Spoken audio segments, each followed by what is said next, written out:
Hola Polímata, ¿qué tal estás? Hoy volvemos con las divagaciones, unos 25 minutitos más o menos de pensamientos y reflexiones que me hago mientras voy paseando, que ya sabes que es como más me gusta pensar. ¿De qué voy a hablar hoy? Pues voy a hablar del poder de las historias, voy a hablar de si la economía es una ciencia realmente o no, de la importancia de la evolución de la tecnología en la evolución cultural, es decir, del impacto social que tiene la tecnología. Y por último, te hago un llamamiento a que pienses por ti mismo. Espero que te guste, espero que disfrutes. Ya sabes que estas divagaciones no son capítulos normales, es decir, no tienen el rigor ni la investigación detrás que tienen mis capítulos habituales, pero tienen cierta frescura, cierta espontaneidad que creo que te pueden gustar. Sin más, te dejo con ellas. Esto es Polímatas. Conocimiento, razón y aprendizaje.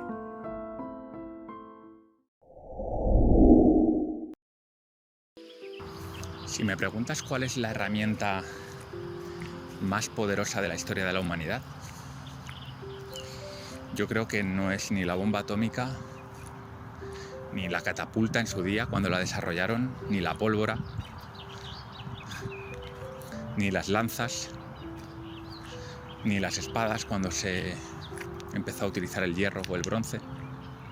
Fueron armas poderosas, pero ni mucho menos la más poderosa. Para mí, el arma más poderosa que fue inventada hace cientos de miles de años fue la historia. Sí, la historia. La narración.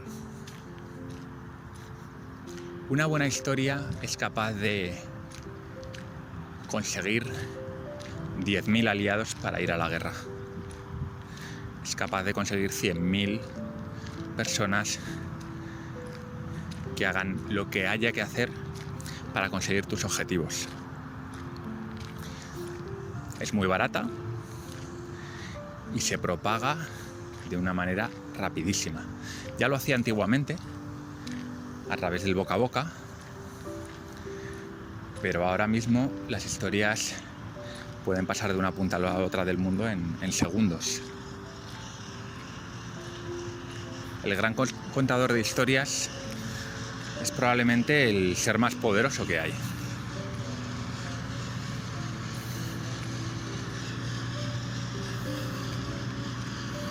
En el fondo es como si nos estuviésemos haciendo con un programa de ordenador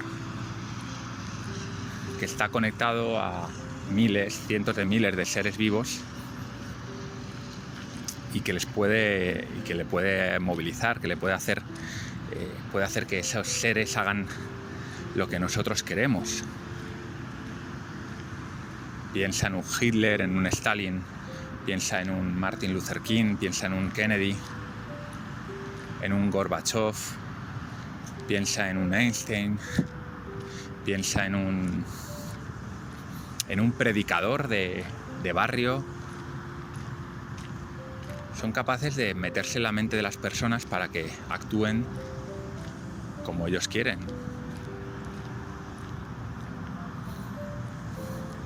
Incluso algunos líderes de sectas han conseguido que acaben con su propia vida. Imagina el poder de un gran contador de historias. No se me ocurre nada que tenga mayor poder.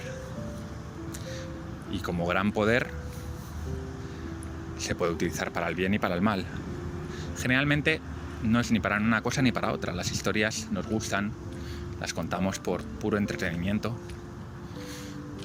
Pero si rascamos un poco e intentamos entender por qué nos interesan y por qué nos gustan tanto, nos daremos cuenta de que el origen está en que las historias es la forma en la que nuestros ancestros aprendían y enseñaban. Un viejo de una tribu que había vivido mucho, que había pasado varias sequías, que había pasado varios conflictos con las tribus de alrededor, contaba historias que servían a los chavales y a las chavalas adolescentes para prepararse para el futuro, porque el futuro probablemente sería muy parecido al pasado. En esto las cosas han cambiado mucho. Pero entonces la historia se repetía una y otra vez. Así que esas historias, esas moralejas que contenían normas sociales, que contenían actos heroicos, que animaban a los nuevos hombrecitos a seguir la senda de esos héroes, eran la forma que tenían de enseñar y de aprender. Y por supuesto, aquellos que eran capaces de aprender, de aprovechar mejor esa información, tenían más probabilidades de sobrevivir y reproducirse y desarrollaron poco a poco un interés por esas historias. Y por el otro lado, imagínate, el que conseguía ser el amo de las historias, el gran contador de cuentos, tenía a todas las mujeres que quería y por lo tanto también se promovió en nuestro genoma, generación tras generación, esos genes de contador de historias. Y por eso quien más, quien menos es capaz de contar buenas historias. Quizás lo tengas escondido, quizás no lo practiques, pero eso no significa que no tengas la capacidad de contar buenas historias. Tenemos potencial para hacerlo, usémoslo. Usémoslo con responsabilidad, pero usémoslo.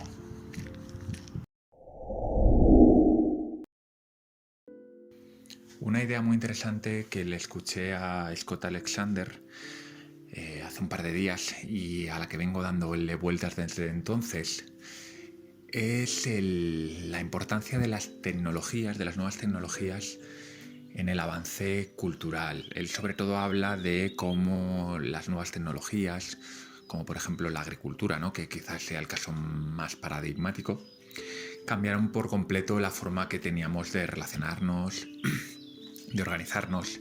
Cambió la política, cambió las costumbres.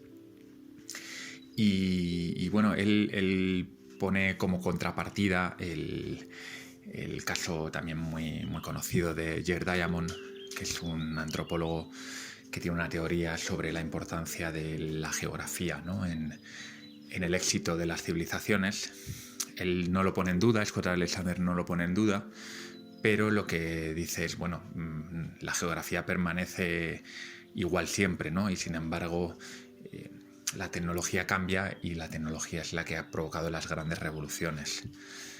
Este es un concepto que creo que es importante, porque pone varios ejemplos que sin duda me parecen ciertos y me parecen muy acertados.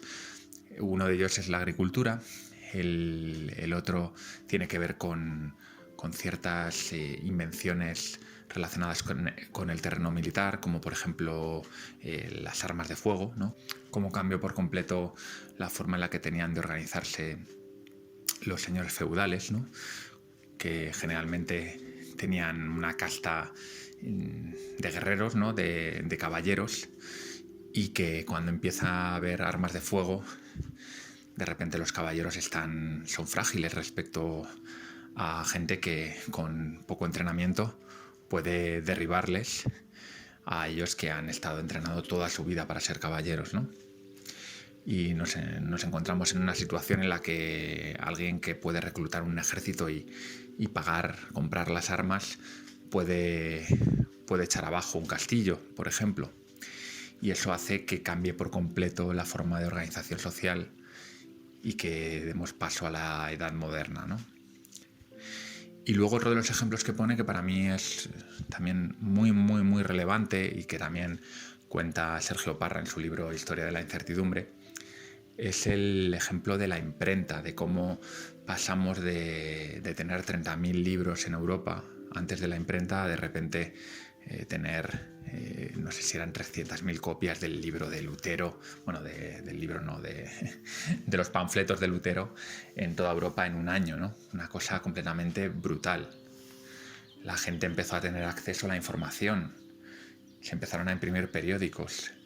La información ya no era una cosa que fuese un privilegio de unas élites, sino que el pueblo podía empezar a acceder a la información relacionada con la política, con las guerras, con los conflictos, y eso abre el terreno de juego porque abre la opción de una democracia, ¿no? Donde el pueblo tenga una participación mayor en la política. Bueno, creo que desde los años 80-90 estamos seguramente en una nueva revolución con Internet. Las redes sociales han cambiado por completo la forma en la que nos relacionamos, la forma en la que se hace política, se hace activismo, e incluso el ocio. Está cambiando todo, ¿no? Muy rápidamente además. El resultado todavía no se sabe, pero bueno, se están empezando a ver algunas cosas. Quizá mayor polarización política, quizá mayor capacidad también para organizarse el pueblo para provocar revoluciones pacíficas. Bueno, hay muchas opciones ahí, algunas buenas, otras quizá no tanto. Pero bueno, solo quería reflexionar un poco sobre esta idea del papel de las tecnologías. No es solo en la economía, que es lo que se piensa muchas veces, sino en toda la sociedad y en avances y revoluciones culturales y políticas.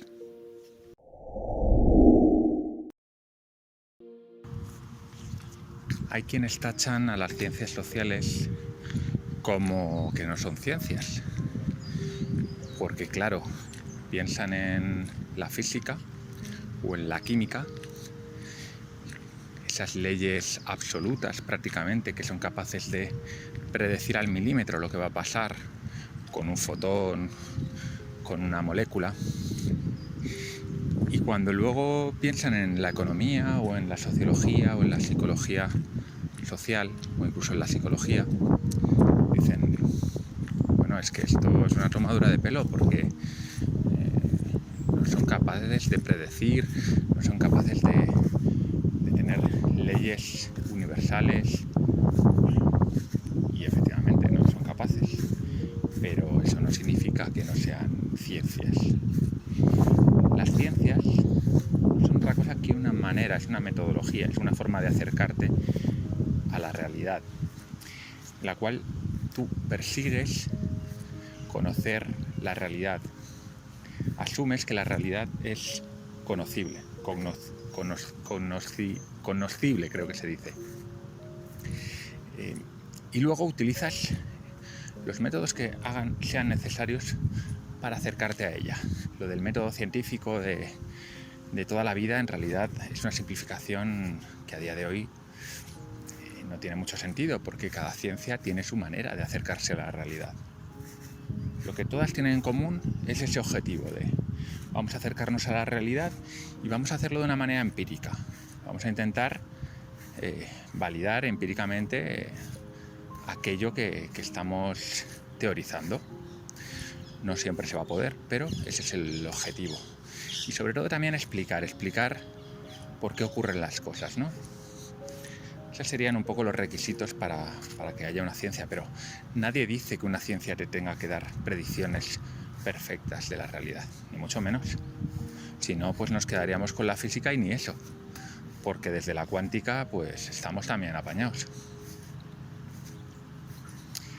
¿Cuál es la diferencia principal entre la economía y la física? Bueno, es muy obvia, ¿no?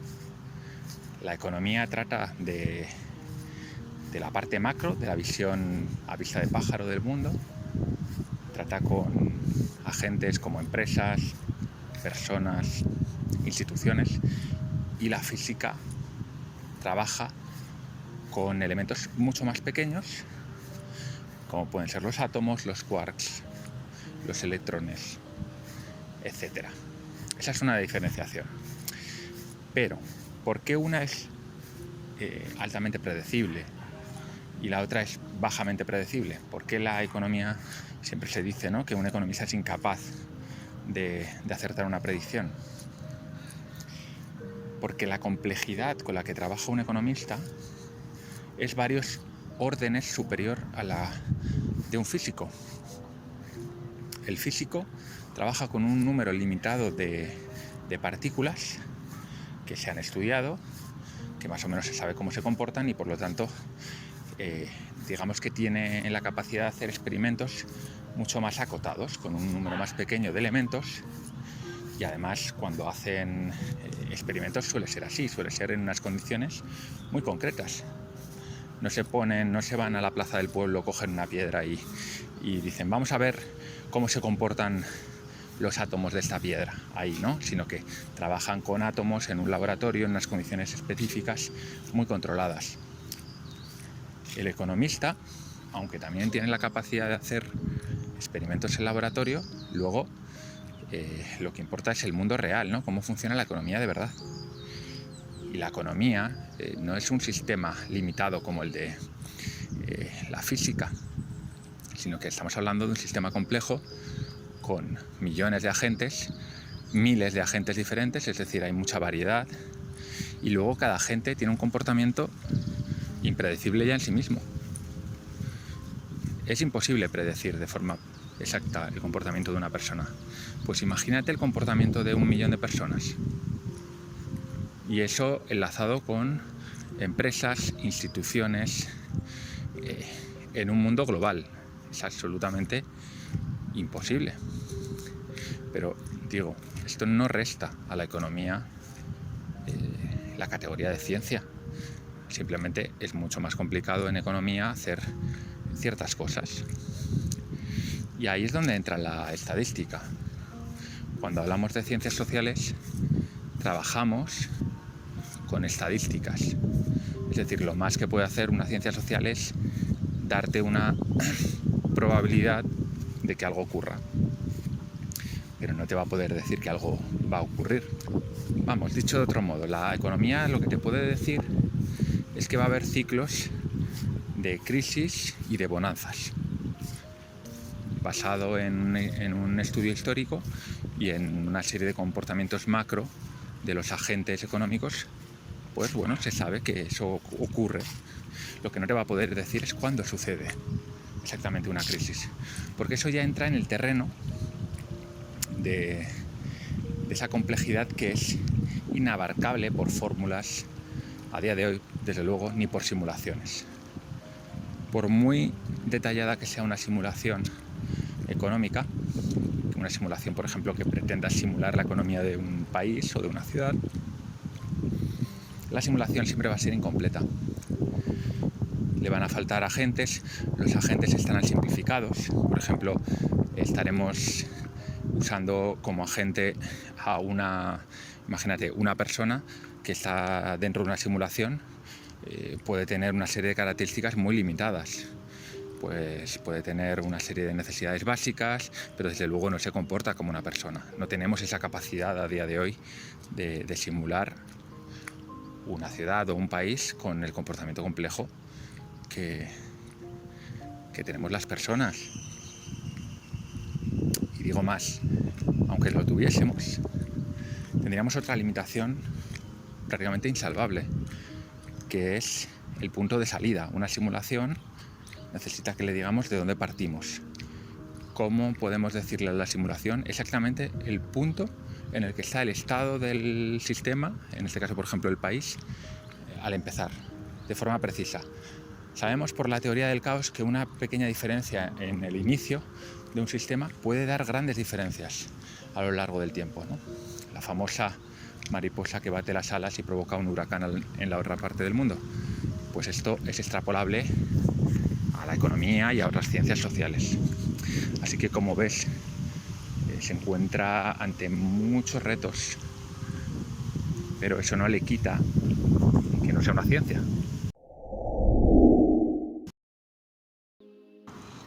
Desde que estoy haciendo las divagaciones, le doy muchas vueltas a la idea de sapere aude. Bueno, no es exactamente sapere aude, porque sapere aude significa atrévete a pensar. Es una frase que creo que dijo Kant en su momento. Es una frase que se suele asociar a la ilustración, ¿no? A esa idea ilustrada de piensa por ti mismo. Atrévete a saber. Bien, yo no sé cómo se dice atrévete a pensar, pero para mí el atrévete a pensar es como el siguiente paso. En primer lugar, tienes que tener la mente abierta para aprender del mundo que te rodea y de las personas y de los libros. Pero yo lo que propongo es que no nos quedemos ahí, sino que demos el siguiente paso, que es atrévete a pensar por ti mismo.